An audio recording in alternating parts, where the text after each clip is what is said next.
capítulo nororiente de la Asociación Colombiana de Infectología. El día de hoy nos corresponde la actividad académica, el capítulo nororiente, y vamos a presentar el tema de Candida auris, retos diagnósticos y terapéuticos, que estará a cargo del doctor Andrés Felipe Arias. El doctor Arias es médico pediatra, especialista en infecciones de la Universidad del CES en Medellín y trabaja actualmente en la ciudad de Cúcuta, adscrito a la Clínica Médica Duarte y al Hospital Erasmo Meos. Y de la doctora Crisel Contreras. La doctora Crisel es médica internista, infectóloga, egresada de la Universidad Central de Venezuela y expresidente de la Asociación Venezolana de Infectología. Ella trabaja también en el Hospital Erasmo Meos de Cúcuta y en CDI. Ellos nos van a hablar el día de hoy de Candida auris, retos diagnósticos y terapéuticos. Adelante, doctores.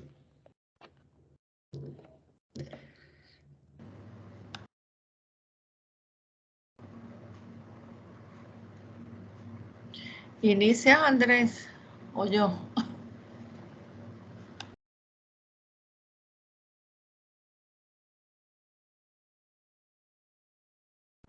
Inicio yo, Cris. Permíteme un segundo, unos detalles técnicos.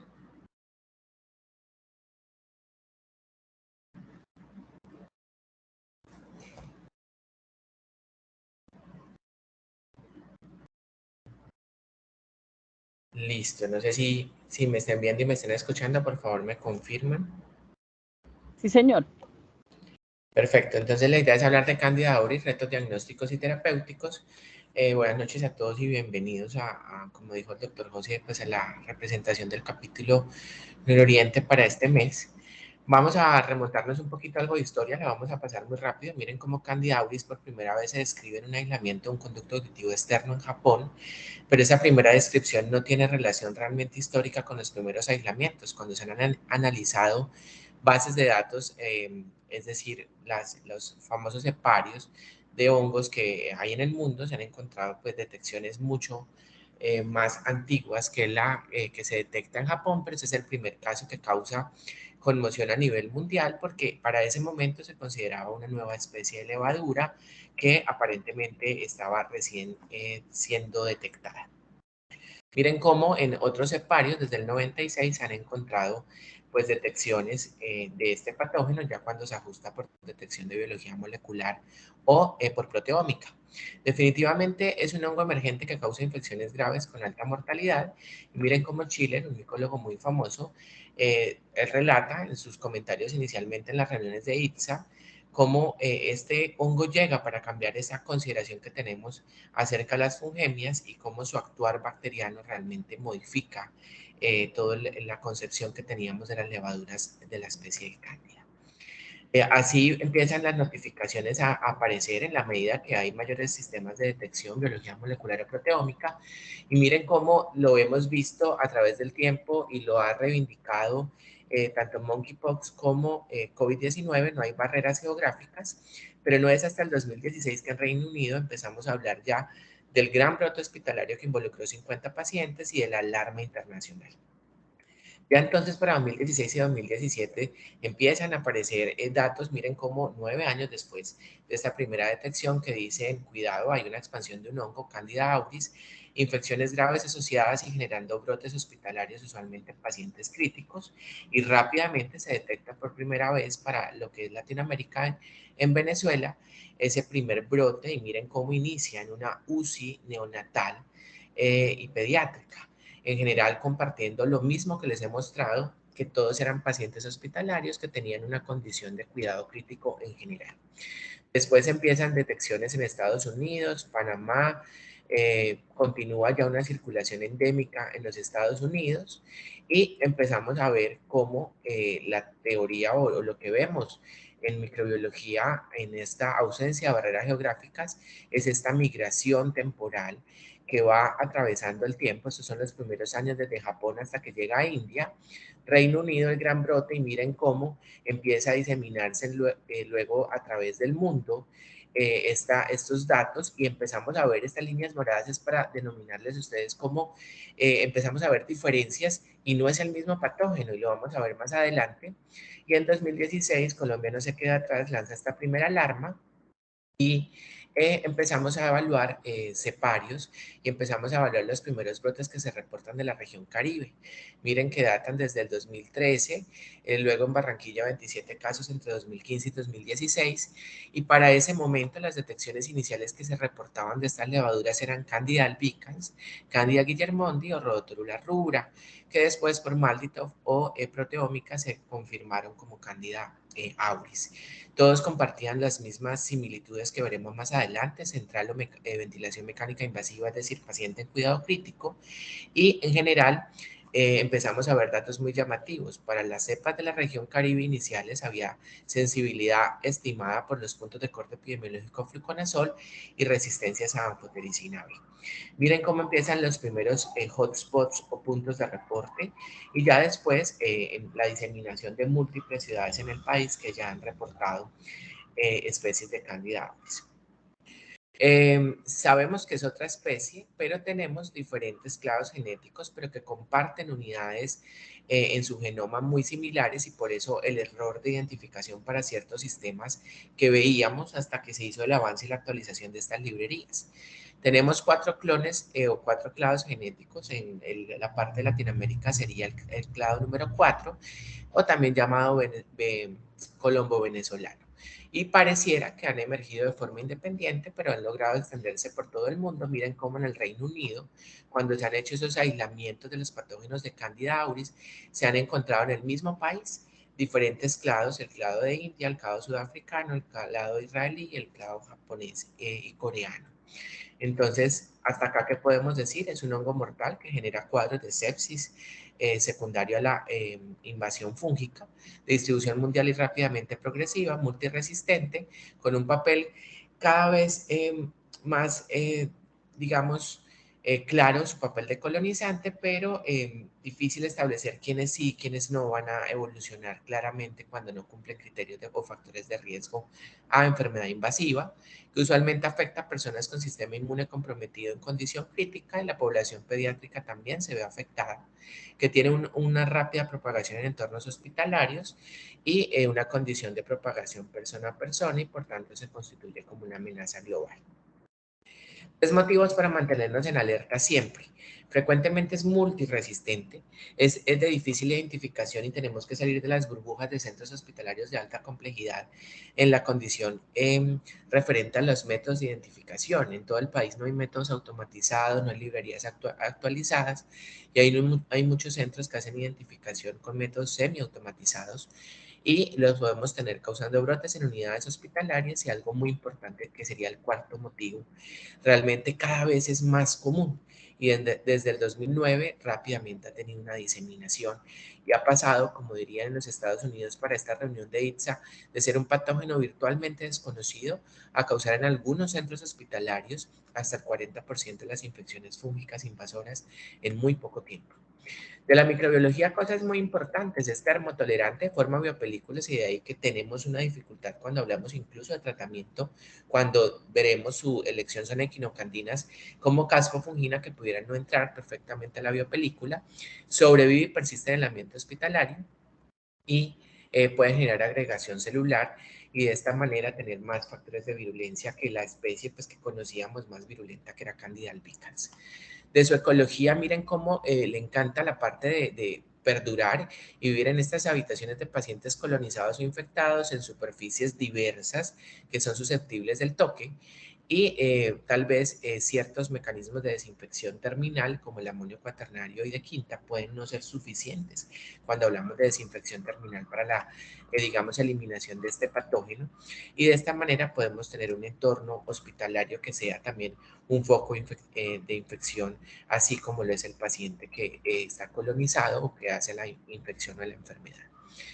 ¿Qué explica su aparición? En general, lo que conocemos, la presión de selección antimicrobiana, en este caso antifúngica, a nivel ambiental y a nivel de la actividad que hacemos como médicos en esa prescripción empírica tan común de antifúngicos como anfotericina o fluconazol, y factores de virulencia que le hacen más resistente a ciertos antifúngicos. Por tanto, lo que no mato lo selecciono la flora en el paciente, y de esta manera pues puedo, cuando tengo un hospedero susceptible, generar esta infección fúngica invasora.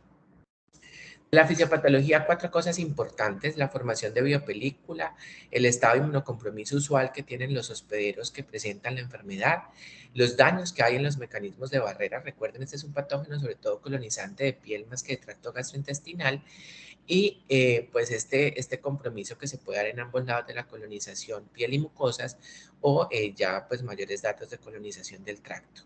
Y factores invasivos propios de la especie que hacen que tenga un éxito mayor cuando se le dan estos factores de invasión pues del hospedero para ingresar y generar la enfermedad. Conocidos y descritos o de mayor riesgo: los prematuros por sus múltiples invasiones y los esquemas antimicrobianos que generan presión de selección, y por supuesto el anciano enfermo, la presencia de dispositivos, la estancia en cuidado intensivo o cuidado intermedio, el uso de esteroides, de biológicos, sobre todo anti-TNF o bloqueadores pues completos de línea celular como el rituximab, y enfermedades graves metabólicas o inmunitarias. En general se mantiene este precepto. La mayoría de pacientes que enferman por cándida, y en este caso cándida auris, tienen condiciones de enfermedad adicional, y miren que los factores de riesgo descritos para cándida auris no discrepan mucho tal vez de los que se describen para la infección fúngica invasora estándar. Paciente en UCI que tenga o no medicamentos biológicos o inmunosupresores, o que tengan condiciones de inmunosupresión grave asociada. Las manifestaciones clínicas se consideraban en un principio indistinguibles, pero van a ver cómo la rápida evolución de este patógeno, sobre todo en líquido estéril y sobre todo cuando genera fungemia, presenta una rápida evolución. No es como ciertas cándidas que generan esos cuadros larvados que el paciente no arranca y no mejora, pero no hace como tal un cuadro de shock séptico. En esta patología causada por cándida auris, vemos, debido a su invasión y sus factores de virulencia, un comportamiento, como les mencioné, mucho más bacteriano, una rápida evolución al deterioro que puede llevar a una mortalidad descrita hasta el 60%, generalmente causando infección invasora o fungemias. Y miren cómo muestras no estériles como tracto respiratorio de orina hay que analizarlas muy bien, porque no se sabe muy bien si es infección, muchas veces colonizante, para, como veremos en nuestro instituto, no son muestras de alto valor, y solamente se deben considerar en esos pacientes que cumplan con criterios de inmunocompromiso, evolución tórpida, o que yo estoy teniendo un foco adicional que lo explique, una funjuria secundaria, una fungemia, o un paciente que tiene fungemia y compromiso multiorgánico, donde yo espero que también ese precepto no tan común de infección o neumonía por cándida, pues sí se pudiera presentar. Pero de resto no serían muestras de alto valor como si lo es líquido estéril o sangre. Y definitivamente el comportamiento bacteriano que les he mencionado. Miren cómo puede tener múltiples manifestaciones morfológicas, pero esa agregación celular facilita que tenga mayor resistencia a antifúngicos y adicionalmente mayor factor de virulencia. Cuando se compara auris, que está en rojo, con la que conocíamos más virulenta como albicans, versus especies no albicans como tropicalis, parapsilosis o guillermonte, vemos que el compromiso en modelos biológicos animales de larvas, vemos como la sobrevida de estas larvas es muy baja, y cuando se compara auris contra las demás, que son las, entre comillas, menos virulentas, miren cómo hay una mayor mortalidad, si me acompañan en la gráfica, una menor sobrevida en el tiempo debido a los factores de virulencia Candida auris, y pareciera ser algo que se comporta pues también desde el punto de vista biológico en el ser humano. Entonces, ¿cómo Candida auris viene a hablar de una virulencia diferente a la que conocíamos de pues la especie más comparable, que es Candida albicans, que era la que conocíamos con mayor capacidad de invasión? Para el diagnóstico, puntos claves: crecen medios diagnósticos de cultivos habituales con la misma sensibilidad, es decir, un Doctor Arias, dígame. un momento, porque es que alguien me está diciendo que no se ven las diapositivas. ¿Alguien que está en el público nos puede responder al chat si ven las diapositivas? Sí se están viendo.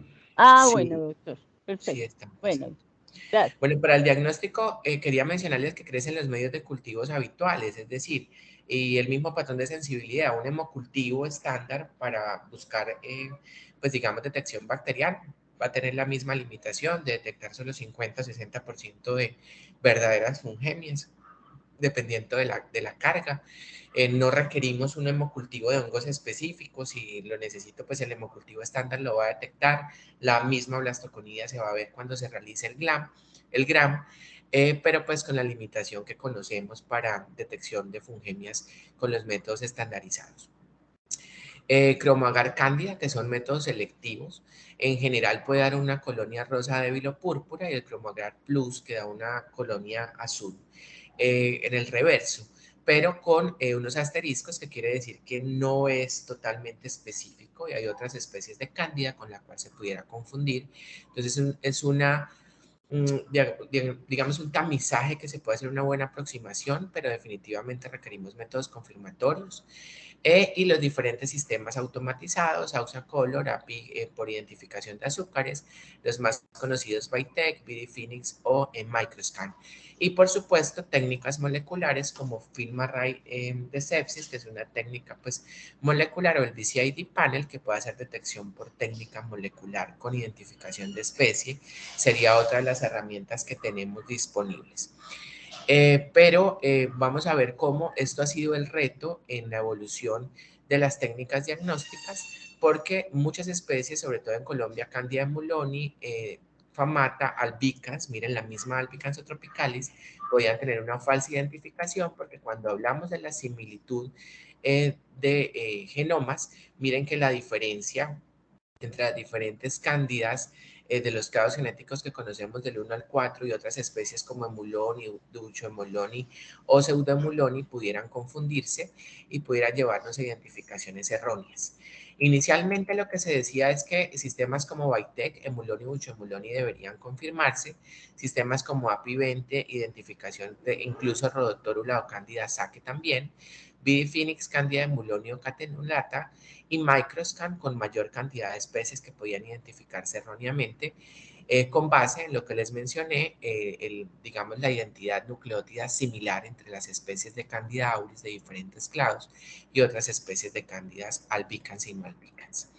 Entonces, estos son los métodos que tenemos. Métodos selectivos como Cromoagar o Cromoagar Plus, y métodos medios diferenciales, métodos bioquímicos como API20, espectrometría de masas como Maltitop, PCR como FilmArray o PCR específica de los segmentos IST. Y lo que vemos es que dependiendo de lo que manejemos en nuestros centros, aún tenemos especies que podemos identificar erróneamente y vamos a requerir confirmar por un segundo método, donde los dos más comunes van a ser la espectrometría de masas o Maltitop y los métodos PCR de secuenciación molecular por IST. El que más conocemos, el que manejamos en Norte de Santander, es Vitek 2. Y miren cómo, independientemente de la actualización de la librería, aún nos recomiendan que cuando tengamos aislamientos de bucho emuloni y emuloni o cándida que no nos lleva a especie, es decir, una cándida SPP, hagamos identificación por tecnología molecular. Y eso es para mostrarles algo muy importante. ¿Por qué hacerlo? Porque recuerden que en la identificación lo que obtenemos nosotros es una aproximación de confiabilidad. Entonces miren cómo el sistema API20 antes nos podía identificar Candida saque y nos decía con 99% de seguridad lo que usted tiene es una Candida saque. Otros sistemas como AusaColor nos hablaban de ciertas levaduras como Saccharomyces cerevisiae. Sistema Vitek no actualizados para ese entonces como Candida lusitania y emuloni. Y miren cómo la secuenciación del segmento ITS por molecular nos hacía una confirmación totalmente diferente. Y esto hace que no tomemos las medidas ni terapéuticas ni de aislamiento hospitalario adecuadas y los pacientes terminen falleciendo probablemente y generemos brotes hospitalarios. De tal manera que los métodos moleculares por segmentos, región ITS, dominios de 1, de 2 y Maltitop son como las mejores herramientas confirmatorias hoy en día. La estrategia que utiliza el Instituto Nacional de Salud cuando le remitimos las cepas en los departamentos o ciudades que no manejamos, a diferencia de Medellín, Bogotá, Cali y Bucaramanga, sistemas de proteómica. Pero aún así no son infalibles. Miren cómo proteómica, en este caso, pues el sistema Vitek MS de Biomerie puede tener también identificaciones erróneas, pero en mucha menor medida, como veremos más adelante. En susceptibilidad también tenemos una dificultad. El método estandarizado microdilución por caldo versus Malditoff, un método molecular, da diferencia según el método y adicionalmente no tenemos puntos de corte realmente de tratamiento. Les traigo entonces recomendación CDC para el sistema, digo yo, más conocido en el país, que es el sistema automatizado Bytec, como si es Candida auris con el software actualizado por encima de versión 8, ya van en versión 9, ya tendríamos una confirmación, pero en todo caso el instituto nos pide que enviemos la muestra. Candida emuloni, que puede ser posiblemente Candida auris, toca cambiarlo para análisis por proteómica. Ducho emuloni, a pesar de la actualización de la librería, igual se debe confirmar. Y como les conté, si no llegamos al nivel de especie, también debemos remitirla para proteómica. Ya en proteómica, ¿qué tenemos? Por el sistema Biomería Bytec MS. De acuerdo a la librería, si está actualizada, si dice auris, definitivamente es auris. Si es la librería IBD y no la RUO, si es auris, también decimos que es auris. Pero ¿qué pasa cuando no tenemos actualizadas las librerías o las bases de datos de ese sistema de proteómica? Si es emuloni, deberíamos utilizar molecular ITS, si es Lusitania igualmente, y si no se logra la identificación, igualmente irnos a molecular. Pero con la actualización de las librerías prácticamente todo se está logrando identificar y no hemos tenido errores en el diagnóstico, y al menos para nuestro hospital hemos tenido y tuvimos en pandemia un brote de 4 en la unidad neonatal y tuvimos congruencia tanto en el sistema Bytec como en Malditoff del 100% de los aislamientos, y lo mismo sucedió en adultos con los 16 casos que tuvimos durante pandemia. En el brote que registramos hubo identificación del 100% de las cepas, pero vemos como hay algunas instituciones donde esto no ha sucedido a pesar de que se ha usado la librería actualizada al menos del sistema Bytec. Del análisis de susceptibilidad, como no hay puntos de corte clínico, sino solo epidemiológicos, pues es una guía, pero si el paciente no va mejorando, debemos ajustarnos a la realidad.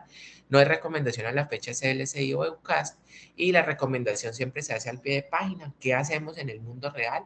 Si se identifica una Candida auris, esto es por ejemplo un ejemplo en nuestro hospital, en nuestro brote, lo que hicimos fue montarle tarjeta de Candida albicans y reportar con el patrón de susceptibilidad puntos de corte de albicans e irnos a los cortes o puntos de corte epidemiológico que están referenciados para Candida auris en el mundo, y intentar las terapias de elección. Miren, en este caso lo conocido, fluco resistente, bórico intermedio, sensible a equinocandinas como casco y micafungina.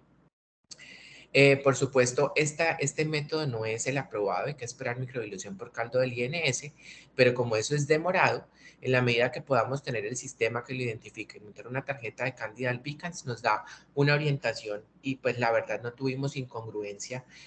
Fue muy llamativo ver cómo el comportamiento por automatizado de nuestras tarjetas para albicans en nuestras especies de auris se comportó muy similar a los puntos de corte de microdilución por caldo del Instituto Nacional de Salud. Las directrices se han actualizado, salen estas primeras en el 2016, pero a 2022 tenemos esto.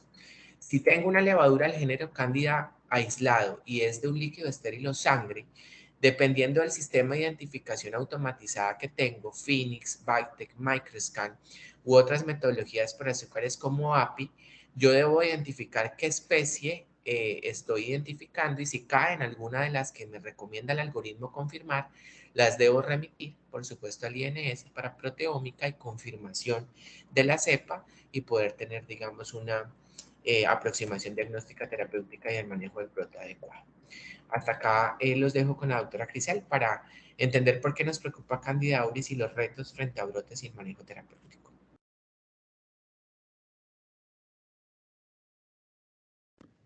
Voy a compartir.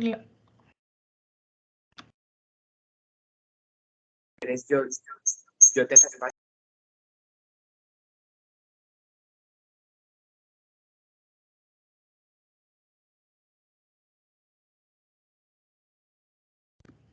Andrés, deja de compartir para poder compartir yo. Listo, Cris.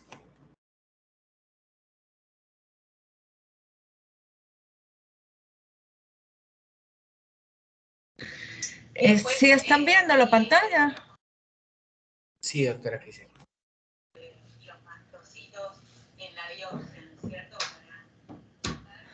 Bueno, entonces vamos a continuar con la parte de prevención y tratamiento.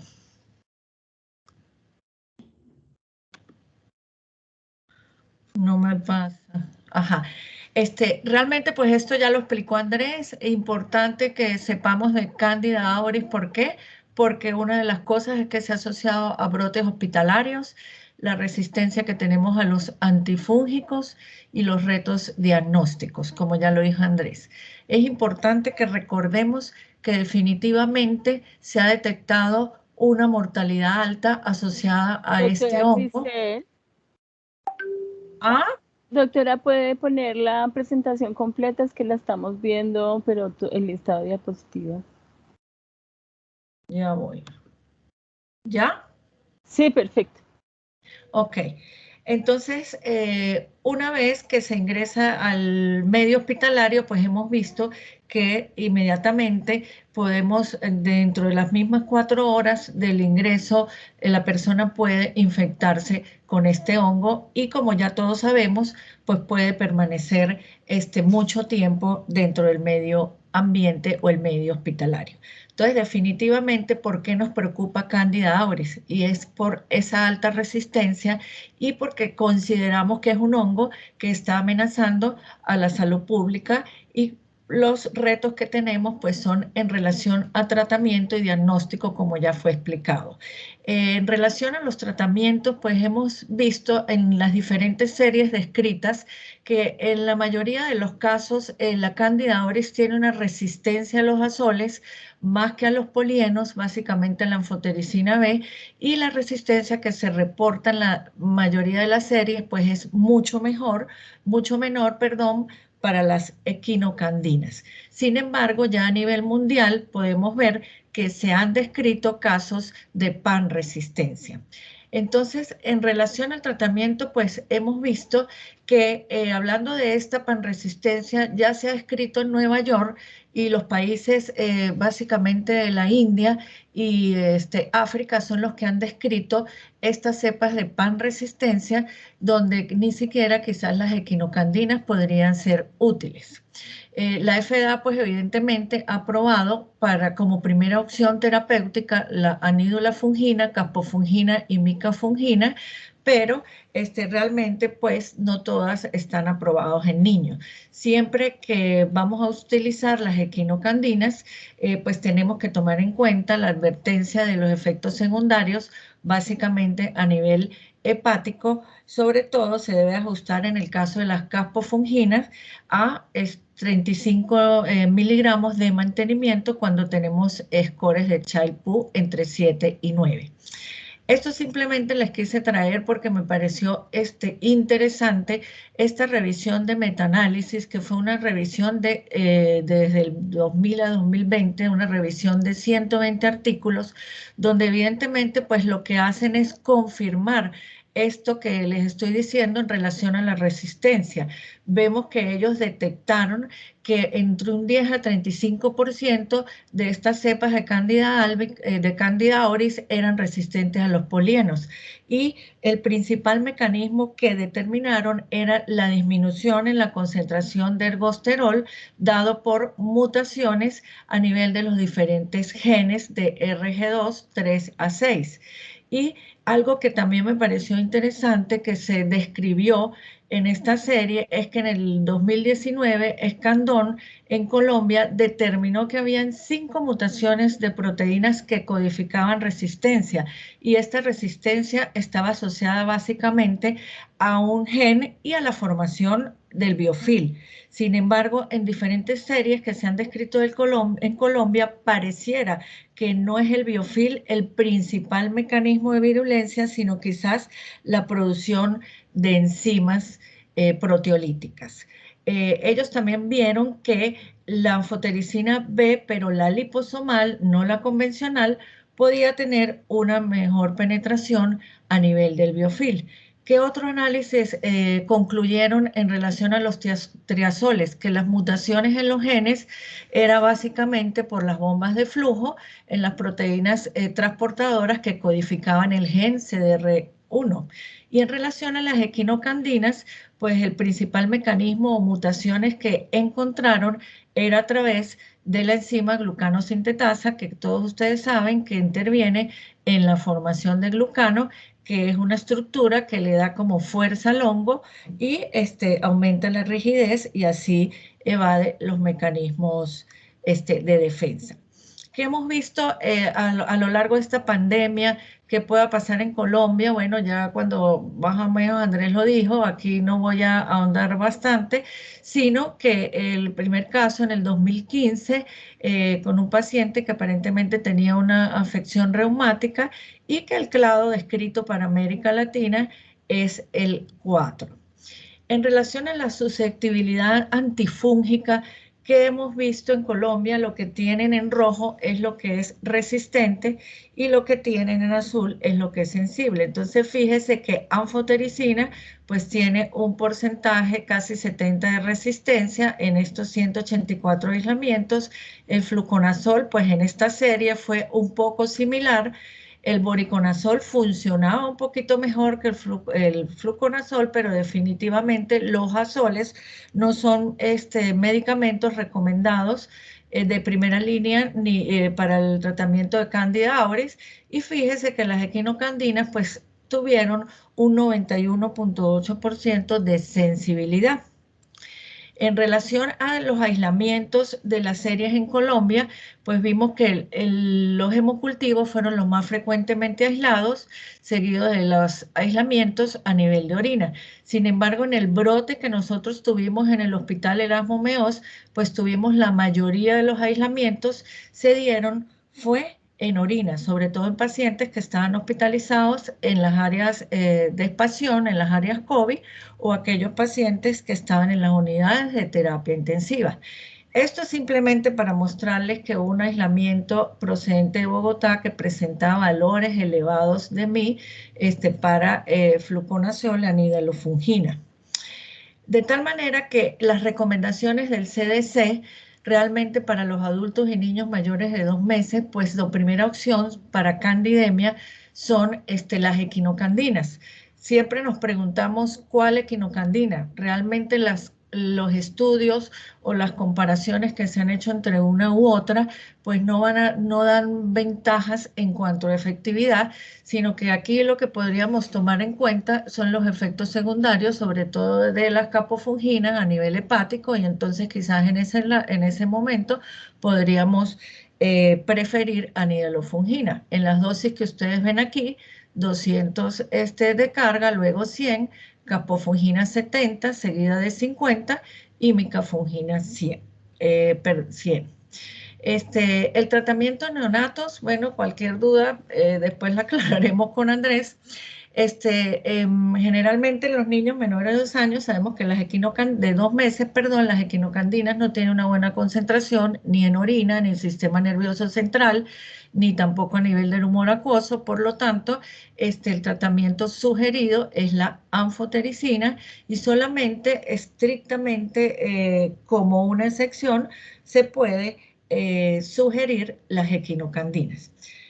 Simplemente es para mostrarle que cuando administramos este tipo de medicamentos tenemos que tomar en cuenta los eventos adversos, sobre todo que están dados por dolores de cabeza, por aumento de aminotransferasas, básicamente capofungina, y exantema y también áreas de flebitis. En relación a la anfotericina, pues todos sabemos que la anfotericina convencional pues tiene muchos efectos nefrotóxicos, efectos sobre la hemoglobina y sobre el potasio, disminuye, pero se ha visto que estos efectos pues son minorizados con la anfotericina liposomal.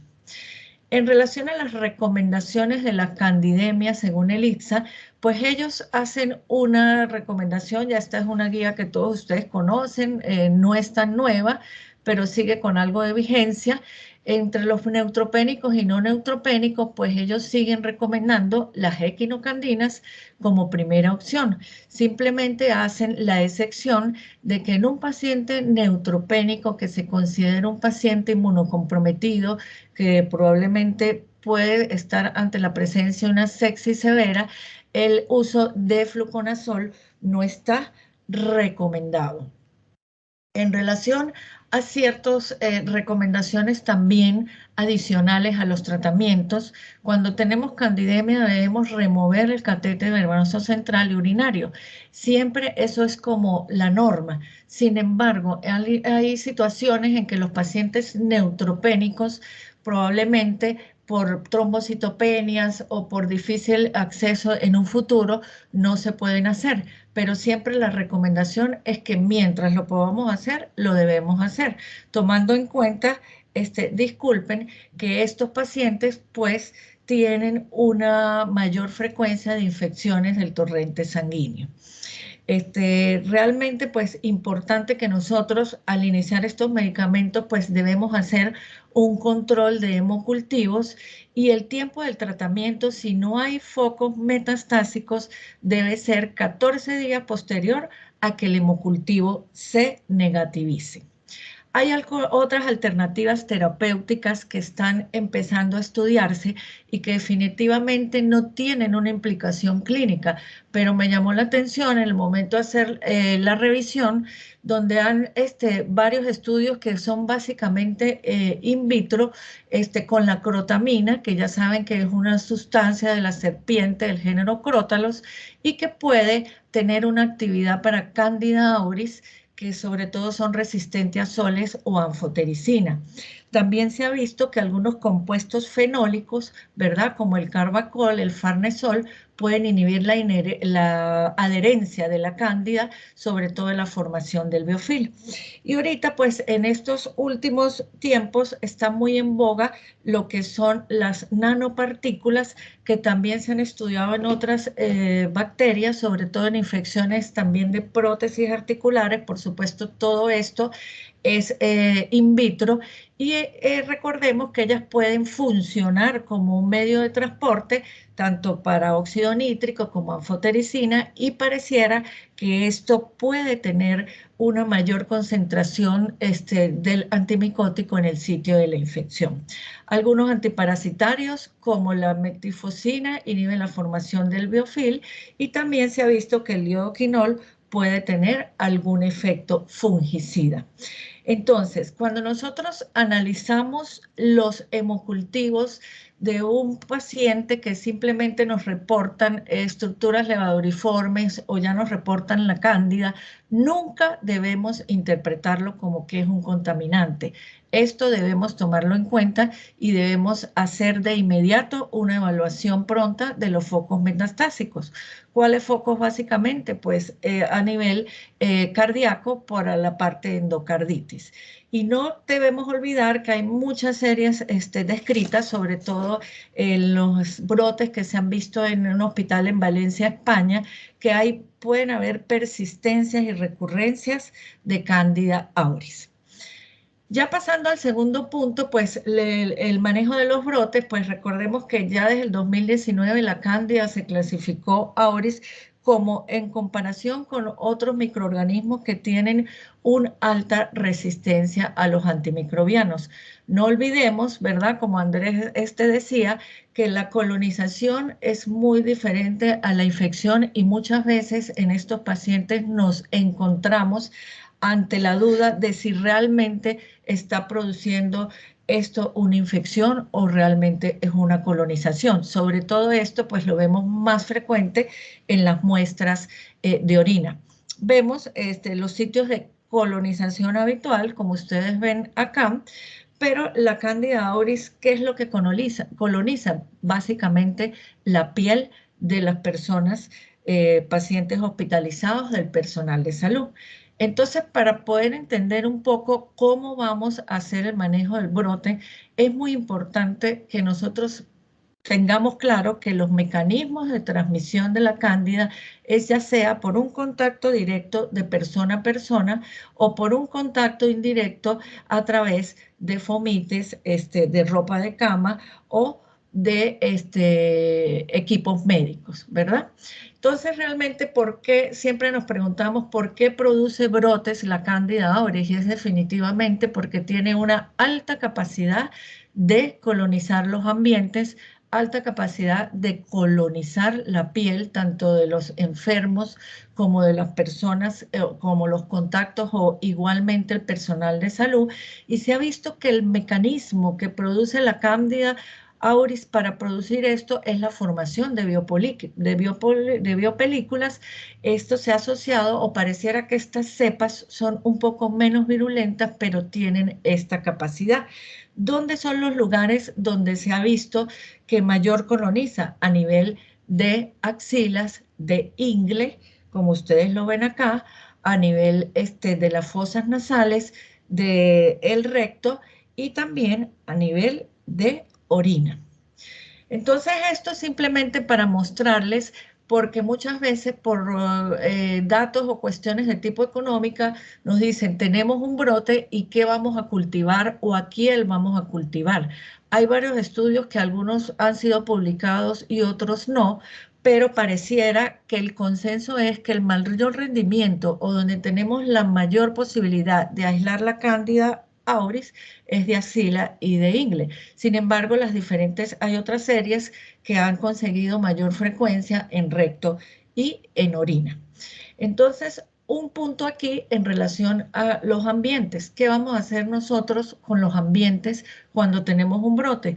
De rutina no es recomendado tomar cultivos a menos que no determinemos de dónde es el origen de la cándida. Ejemplo, se llama el caso índice, o sea, el caso de donde se inició el brote, y entonces a partir de ahí, pues, nosotros debemos buscar los contactos o la colonización de los contactos cerrados.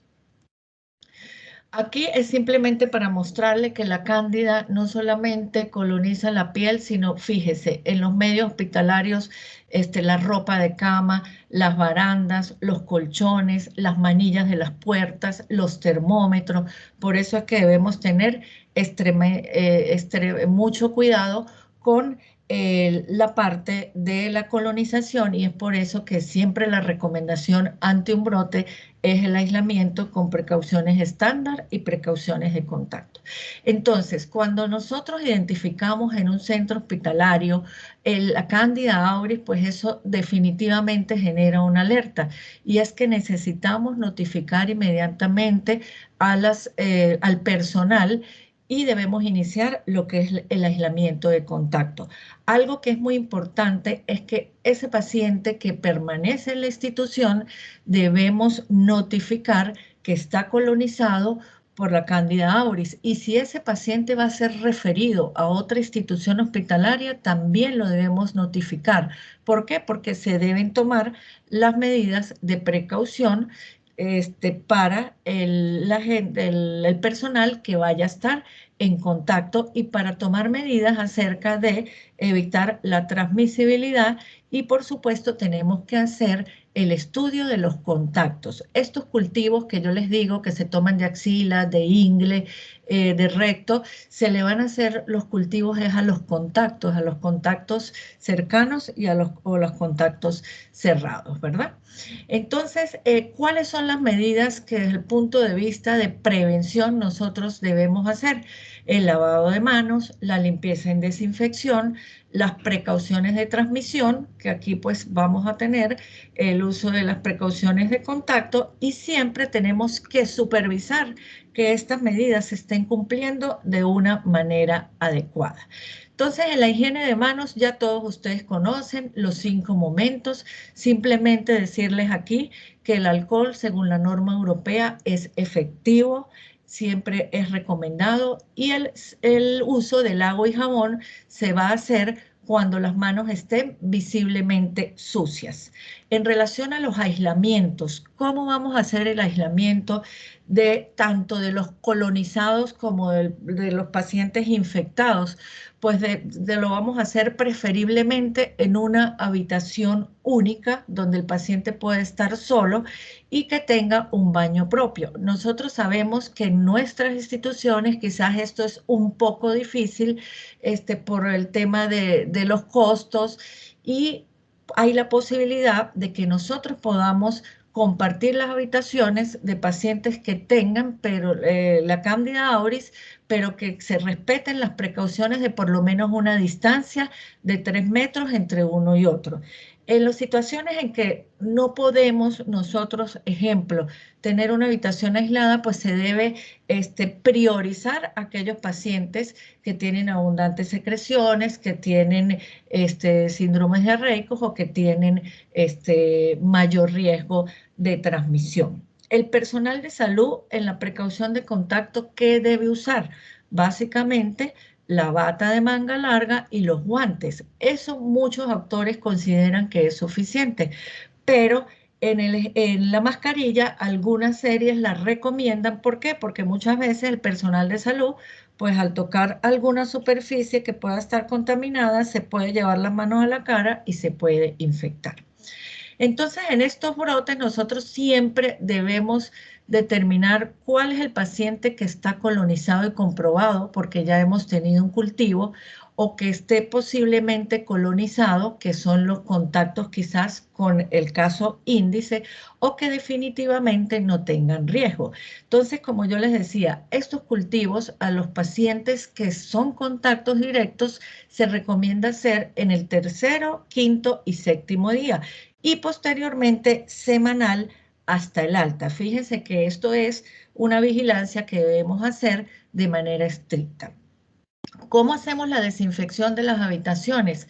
Pues se recomienda que se haga una desinfección exhaustiva, ¿verdad? Que se debe hacer 2 veces al día y que se recomienda que todas las series de verdad que coinciden en que se debe hacer con hipoclorito diariamente a una concentración de 1000, pero cuando el paciente va a ser egresado, entonces debemos tomar concentraciones mayores. También se ha visto que otros desinfectantes son efectivos, como el ácido peracético, peróxido de hidrógeno y el vapor de peróxido de hidrógeno, que muchos áreas lo utilizan como pañitos de peróxido de hidrógeno. Si tenemos superficies pequeñas, podemos utilizar alcohol al 70%. Esto es para mostrarle que también los equipos que puedan estar compartidos deben ser sugestivos de limpieza o desinfección. Esto es una serie también muy interesante de un hospital en Carolina del Norte, donde estudiaron 12 diferentes desinfectantes, ¿verdad? Y ellos lo que hicieron fue someter a las superficies un inóculo tanto de Candida auris como de Candida albicans, y ellos lo que vieron, lo que determinaron fue después el número de colonias que estaban en esas superficies después de utilizar el desinfectante, y observaron que prácticamente algunos 22 de los desinfectantes probados demostraron que se disminuía el crecimiento bacteriano en 3 logaritmos y en otros la reducción fue menor. En realidad la conclusión es que la mayoría de los desinfectantes que se utilizan pueden ser efectivos para Candida auris, excepto los amonios cuaternarios. Esto es también un dato interesante en relación a la luz ultravioleta. Esto lo vamos a utilizar como, o se ha visto, lo que se describe es que se debe utilizar posterior a la desinfección química. Y fíjense en esta gráfica donde ustedes ven que la efectividad prácticamente fue mucho menor para la especie de Candida auris que para las demás especies. Si ustedes observan, fue muy similar a Clostridium, y casi en todas las recomendaciones se dice que a la hora de hacer una desinfección, pues va a ser similar a las de Clostridium. Estos son unos datos en Colombia de aislamientos del medio ambiente, y que más o menos va similar a las series que se describen a nivel mundial. De estas 255 muestras, pues un 10% en los ambientes, lo que ustedes ven en rojo son las muestras que estaban positivas. De todos modos, ¿cuál es la recomendación del CDC? Pues más o menos lo que ya hemos venido diciendo. ¿Cuáles son los desinfectantes activos? Hipoclorito de sodio, peróxido de hidrógeno y ácido paracético, peróxido de hidrógeno. Fíjese que todos los alcoholes tienen una acción moderada, y el amonio cuaternario pues prácticamente no lo recomendamos. ¿Qué hacemos en el seguimiento de estos pacientes? Pues se recomienda que durante toda la estancia intrahospitalaria el paciente debe permanecer aislado. La revaloración de la colonización no es recomendada porque nosotros sabemos que la Candida auris puede permanecer de 6 meses a 1 año en las superficies y hay series que han descrito que hasta 2 años. Entonces es un gasto de dinero innecesario cuando ya sabemos que esto va a permanecer. Otro aspecto que también me parece importante porque hemos tenido en el hospital el brote, cuando nosotros decidimos que un paciente vaya a ser egresado con una colonización o con una infección. Muchas veces esperamos, no, que esperemos los cultivos del contacto del otro. Definitivamente lo que prevalece es el criterio clínico. Si usted como médico cree que ese paciente debe ser egresado, puede ser egresado. En cuanto a la decolonización, no hay medidas que hayan mostrado ser efectivas. Hay estudios que utilizan clorexidina al 2%, pero realmente, pues, en unos sí, en otros no. O sea que no hay algo que esté comprobado científicamente.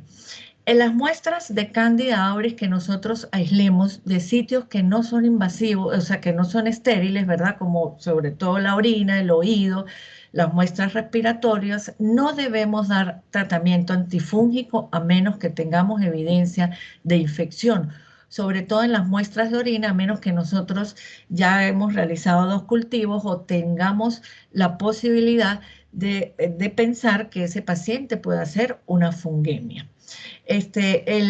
Todos los pacientes, no todos los pacientes, colonización no es sinónimo de infección, pero sí hay un porcentaje importante de que los pacientes colonizados pueden hacer infección. Ya casi para terminar, entonces aquí es como un resumen de qué es lo que vamos a hacer en la vigilancia, las medidas de prevención, el aislamiento del paciente, el tamizaje a los contactos, la desinfección, el tratamiento de los casos. Ya para concluir, entonces, definitivamente la Cándida constituye una amenaza para la salud pública, es un reto diagnóstico y terapéutico. Los aislamientos que se han visto en Colombia hasta ahora son primero en sangre, después en orina. El tratamiento de primera línea sigue siendo las equinocandinas. El manejo de brote debemos aislar tanto al paciente y a los contactos. El hipoclorito y el peróxido de hidrógeno son los que han demostrado mayor efectividad. Los cultivos del ambiente no son recomendados de rutina, pero con excepciones en algunos brotes, cuando no se determina el caso índice. No se recomienda reevaluar la colonización y el alta del paciente siempre debe estar dado no por si está o no colonizado, sino por el criterio del clínico. Muchas gracias, eso es lo que le quería compartir. Muchas gracias, doctora Crisel y doctor Andrés, por esta magnífica conferencia. Hay un espacio en este momento para hacer preguntas. Las personas que quieran hacer preguntas pueden hacerlas por el micrófono, escribirlas en el chat. Tenemos acá una pregunta. En caso de que haya limitaciones para estudios microbiológicos para ver el estatus de colonización, ¿cada cuánto tiempo mínimo debería hacerse en las pruebas de tamizaje? Bueno, realmente, Andrés. Yo iba a decir que es que no entendí bien la pregunta. ¿El estudio de colonización para quién? Porque para ver estatus, o sea, no se recomienda estudiar a la gente para colonización a menos que sea un contacto cercano. No entendería, no sé qué puntualmente Fernando quisiera preguntar respecto a qué escenario. No sé si quizás la pregunta pueda ir dirigida a cada cuánto hacemos los cultivos de los pacientes que están positivos o que están colonizados. Como yo dije ahí, se recomienda el 3, el 5.º, el 7.º día y luego se recomienda semanal hacer un cultivo hasta que el paciente sea egresado. Ya según la norma, con 2 cultivos negativos, en teoría podríamos levantar el aislamiento. Sin embargo, pues la recomendación más fuerte es que el aislamiento se mantenga, porque el hecho de que tengamos un cultivo negativo no nos garantiza que ese paciente, como ya se ha visto en algunos casos, sobre todo en la serie de Valencia, España, tenían cultivos negativos y posteriormente los cultivos se positivizaron. De acuerdo con Crisel, sí, ya le entendí la pregunta al doctor Fernando. En algún momento se solicitaban, pero la recomendación es mantener aislamiento con recomendaciones de contacto y las desinfecciones pues terminales, como las explicó la doctora Crisel, hasta el egreso, porque la detección puede ser intermitente, entonces se da una falsa sensación de seguridad que el paciente no está colonizado, se traslada a una ala hospitalaria conjunta y pues se facilita la diseminación del patógeno en el hospital.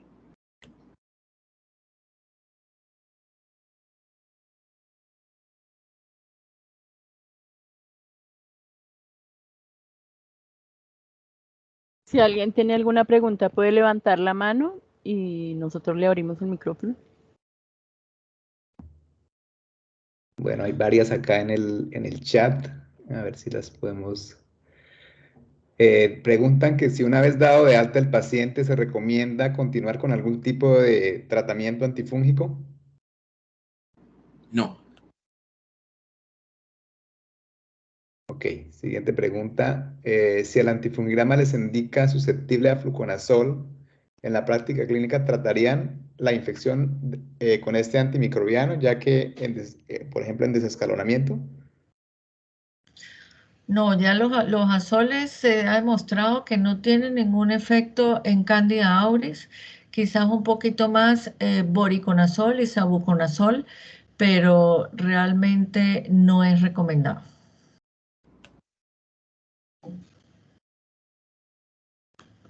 Andrés, no se te oye. Yo que le diría, doctor Giancarlo, para complementar lo que dice la doctora Crisel, como lo que más lo vemos es en sangre, fungemias, y los azoles igual en cándida suelen ser fungiestáticos.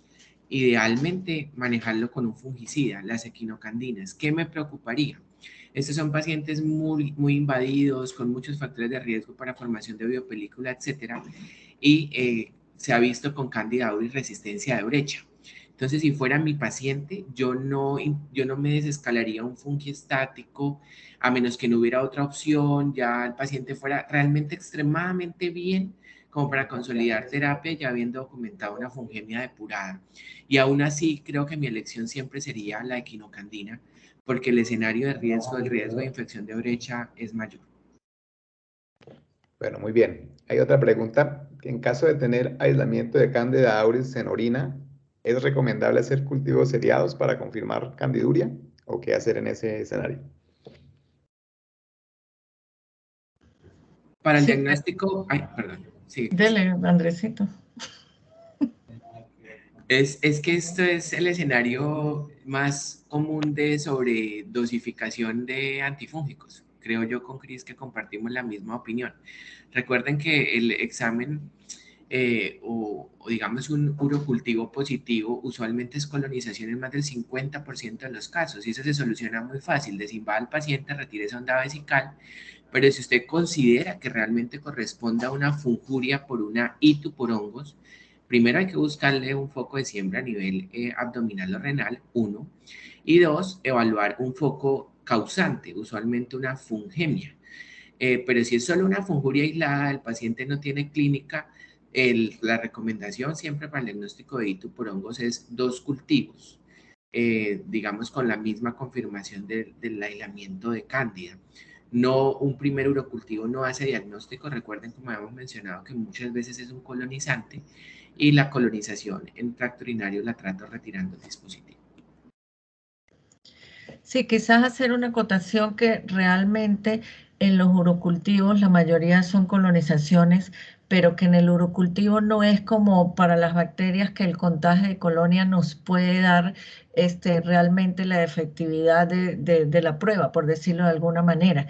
Entonces, quizás lo difícil se nos da en el caso de terapia intensiva, cuando el paciente está entubado y usted tiene un cultivo del hongo. Ahí lo que recomendamos es que se tome la muestra, una segunda muestra en las mejores condiciones, con una sonda, y quizás si persiste el cultivo positivo, el urocultivo, y el paciente tiene factores de riesgo para fungemia, ahí se le indica tratamiento.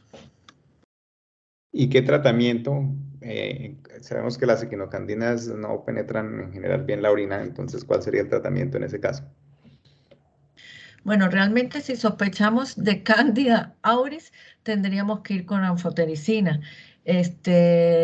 Realmente las recomendaciones de candiduria son fluconazol y anfotericina, inclusive, y las irrigaciones que se deben dar por 15 días. No sé, Andrés, si quieres completar algo. Sí, de acuerdo. Ese sería un escenario que no es virtualmente tan común, pero si se llega a confirmar, como mencionamos, porque usualmente es colonizante, pero si realmente es y es susceptible a ANFO, se puede utilizar. Aparte, que pues igual ANFO concentra muy bien el riñón, y si no, ahí sí sería un escenario tal vez candidato a la SOR, donde concentra muy bien biodisponibilidad de flujo en orina, supera el 90%, entonces ahí sí no me preocuparía. Como si me preocupa una fungemia, el manejo de la patología fúngica, pues si es solo orina y yo no tengo ningún otro foco que lo explique. Si tengo funjuria y fungemia, pues va a responder la funjuria cuando ya maneje adecuadamente la fungemia. Entonces no me preocuparía como tal solamente el foco aislado de orina. Entonces habría que, digamos, individualizar el paciente, pero de acuerdo con la doctora Crisel, si es solo orina y le voy a dar validez, elegiría azol y si no, anfotericina en el caso de susceptibilidad. Ok, hay otra pregunta en el chat.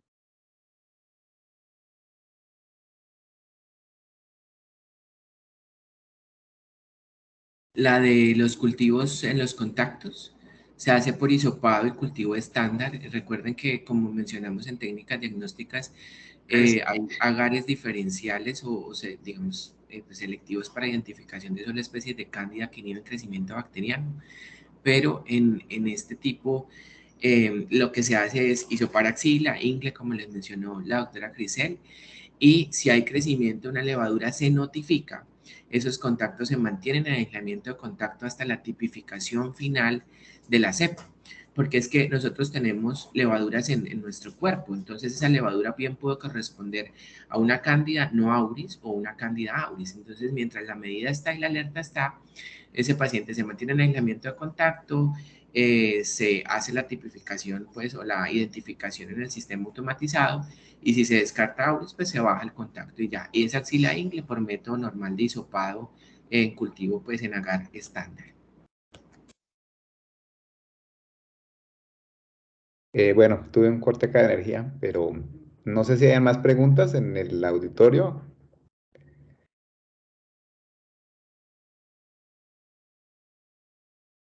Juliet está Sí. levantando la mano. Adelante.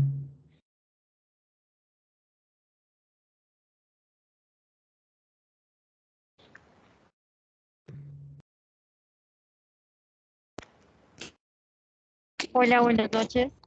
Yo sí tengo una pregunta, es más como una duda con respecto a lo que expresó el doctor en la última parte.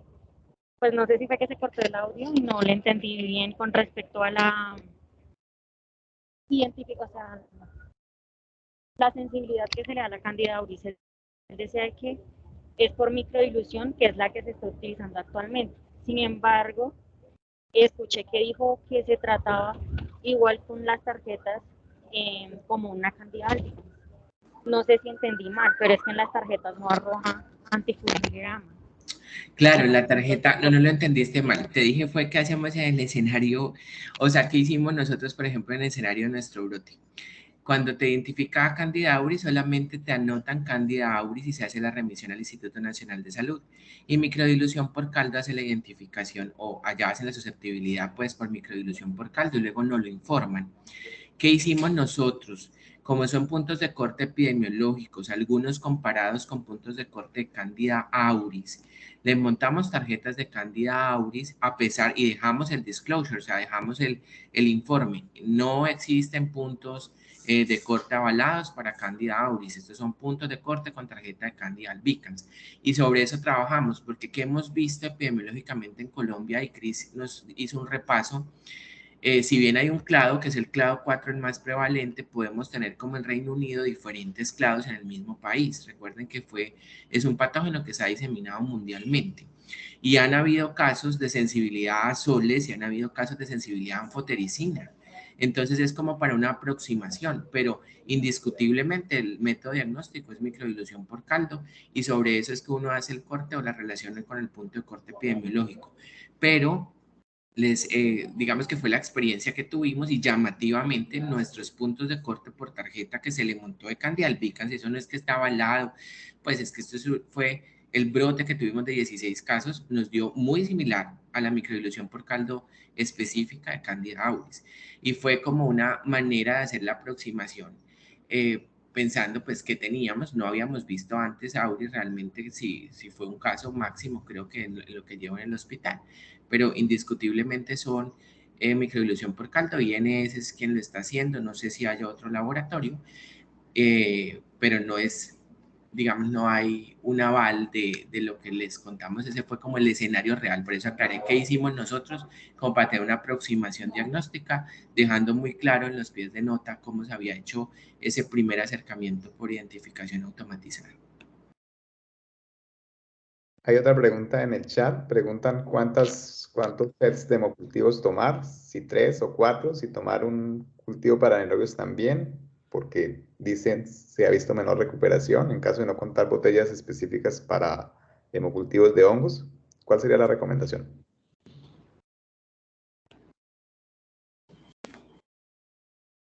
Cris, ¿arranco yo? Ajá, la recomendación es que se deben realizar set de cultivos a las 24 y 48 horas, ¿verdad?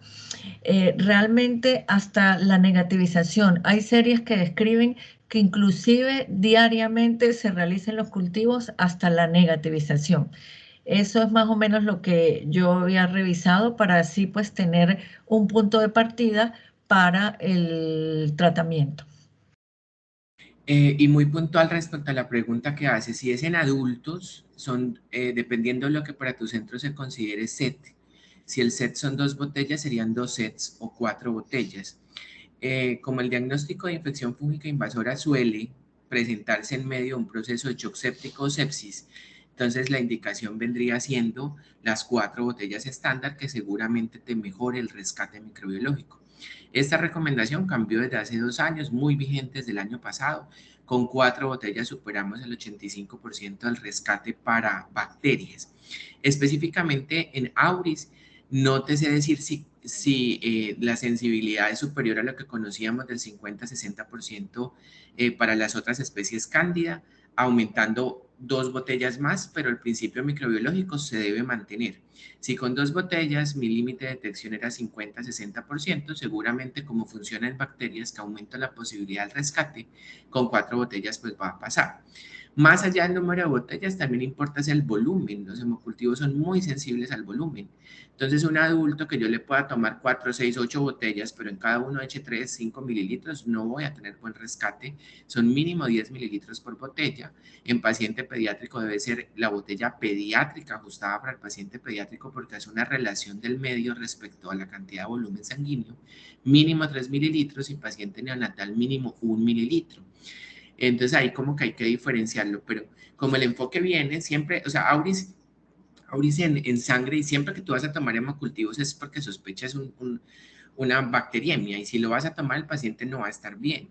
La recomendación de adultos son 4 botellas, pediátricos por encima de 30-35 kilos, dependiendo de tu protocolo de institución deberían ser 3, 2 aerobias, 1 anaerobia y 2 anaerobias en el adulto.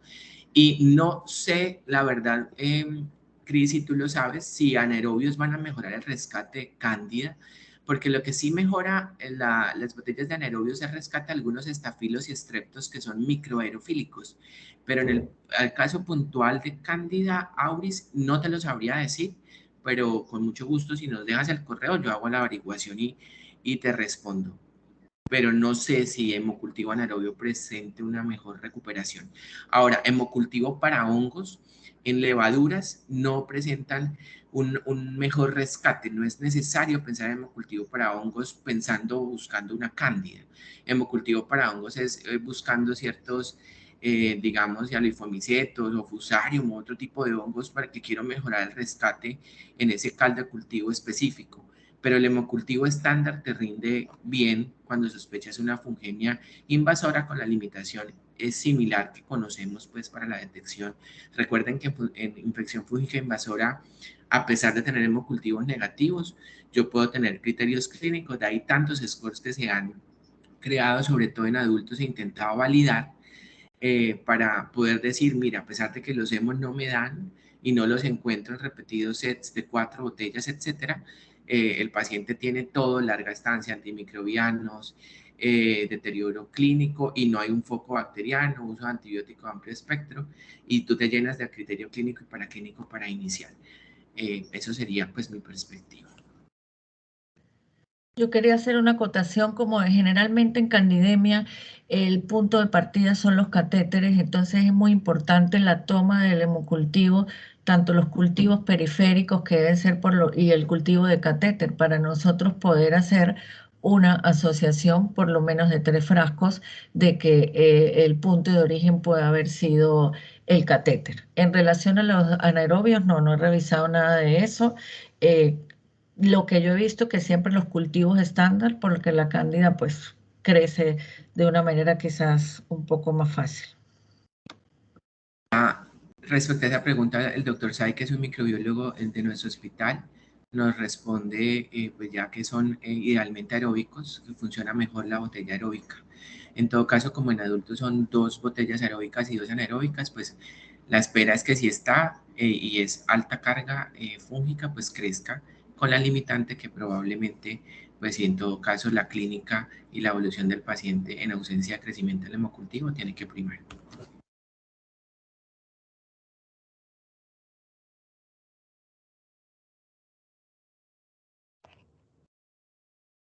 Bueno, ¿alguien más tiene alguna otra pregunta? Yo quería hacer una acotación en relación a que nosotros ahorita este año tuvimos otro brote de cándida y entonces quizás como haciendo un análisis después de esta revisión que a lo mejor no hacemos las cosas totalmente bien. ¿Qué pasó? Que este paciente que ingresa es un paciente que fue contacto de un brote pasado. Entonces es muy importante tomar en cuenta que cuando el paciente ha sido contacto o ha estado colonizado previamente, ya se fue de la institución y reingresa, ese paciente debe ir a un aislamiento y tomarle los cultivos de tamizaje de axila y de ingle, y hasta que no veamos que tienen los 2 cultivos negativos, pues no debemos levantar el aislamiento.